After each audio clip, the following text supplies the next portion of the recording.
In this problem, we are asked to calculate the operating frequency of band X. So we need to calculate this fx. When both whistles are played simultaneously, they produce beats, and it is given that the beat frequency is as fb is equals to 5000 Hz.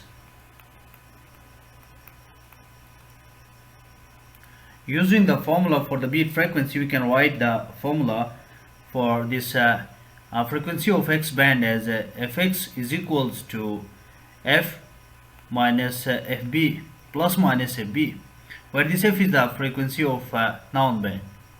Since the frequency of this X band is above the range of a double frequency range, so we can write fx should be equals to f plus fb.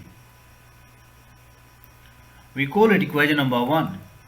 Now by inserting values into equation number 1, we can write fx is equals to 23.5 multiplied by 10 raised per 3 Hz plus 5 multiplied by 10 raised per 3 Hz. So from here we can write the value for this fx as fx is equals to 28.5 kHz. So this is our answer. End of the question. Thank you.